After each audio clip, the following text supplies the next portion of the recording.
Fala galerinha, beleza?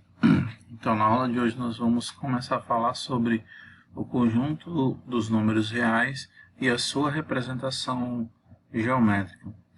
Novamente é mais uma revisão do que mesmo um assunto novo, então eu presumo que você já saiba. Pessoal, olha só o que eu vou fazer. Vou fazer aqui primeiro o conjunto dos números naturais. Depois dos naturais vem o quê? Conjunto dos números inteiros, que é o Z. Vou escrever de novo aqui embaixo, o Z. Depois do Z vem o quê? Conjunto dos números racionais, que é representado pelo Q. Aí nós temos alguns números. Lembra que o conjunto dos números racionais eles são fração. E quando eu dividir essa fração eu posso obter inclusive dízimas periódicas. No caso de um outro conjunto que fica aqui do ladinho, que é o chamado conjunto dos números irracionais, esses números, ele não forma dízima periódica. Quando você os divide, por exemplo, dividir dois números, aí ele vai dar assim, ó, 3,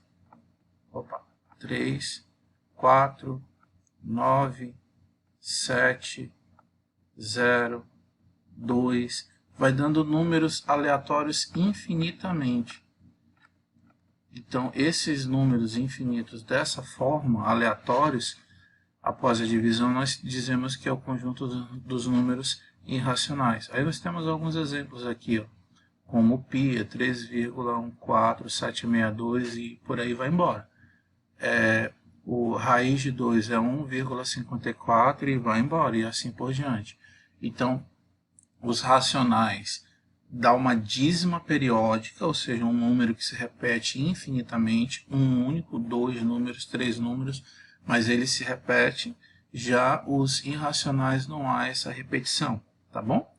E o que acontece? Quando eu junto todos esses números, todos eles, eu tenho um conjunto dos números reais. Então, todos esses conjuntos que eu falei são subconjuntos dos números reais. Aí, assim como os outros, há algumas características, né? Inclusive aqui está colocando, olha que interessante, ó. Vocês lembram isso aqui, ó?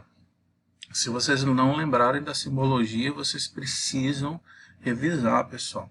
É muito importante. O futuro de vocês depende disso. Por mais que vocês não gostem de matemática, matemática é uma coisa que é muito importante. Talvez vocês tenham encontrado algum professor que tenha desestimulado, mas, poxa, a matemática é muito show de bola. Principalmente quando você tenta fazer um exercício, não consegue, e aí você continua tentando. Quando você consegue, parece que tipo, é uma vitória na vida. Passei no vestibular. É mais ou menos assim que eu me sinto. E eu tenho certeza que se você colocar um pouquinho de esforço, no final vai ser recompensado, tá? Então, olha só que interessante, ó. Conjunto dos números racionais, dos números reais, é a reunião dos racionais com os irracionais, ou seja, junta toda essa galera e bota num panelão. É o que simboliza esse símbolo. E se eu pegar os racionais e fazer a interseção com os irracionais, essa interseção não existe. Eles são separados, ó. Eles são separados, não existe interseção, tá bom? Então, toda vez que de repente aparecer, ó, interseção dos racionais com os irracionais, é o conjunto vazio. Ou seja, não existe nenhum elemento que pertença aos dois conjuntos. Eles são tipo água e óleo, não se mistura, tá bom? E aqui nós temos alguns subconjuntos, existem vários, mas esses são alguns mais citados, né? Novamente, o asteriscozinho simboliza o quê? Tira o zero. Então, é qualquer número pertencente aos reais, tal que este número, faltou eu escrever aqui o x, né? Esse número não pode ser zero, tem que ser diferente de zero. Então, todos os números diferentes de zero, quando aparecer aqui, faz parte do conjunto, desse conjunto dos números reais. Aí temos aqui também, ó, simbologia dos não negativos, ou seja, esse número pertence ao conjunto dos reais. tal que esse número ele precisa ser maior ou igual a zero. Ou seja, qualquer número negativo assim, ó, não poderia usar neste subconjunto, tá bom? Muito cuidado com isso. Outro exemplo, o conjunto dos números reais positivos, com exceção do zero. Ó. O zero aqui também tem que sair. Ó. Apareceu o asteriscozinho, fora o zero. Aí os outros dois aqui já é a mesma simbologia que vocês viram. Eu não vou mais falar sobre eles. Então, pessoal, eu espero que vocês tenham compreendido e tenham visto como é interessante. Não é complicado, tá bom?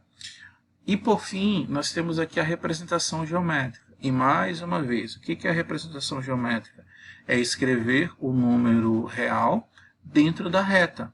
Então, aqui eu tenho uma reta com alguns números inteiros desenhados e eu tenho alguns números aqui, ó, racionais e outros irracionais. Então, o que eu preciso fazer? Eu preciso fazer a divisão para saber qual é a real posição que ele vai ficar.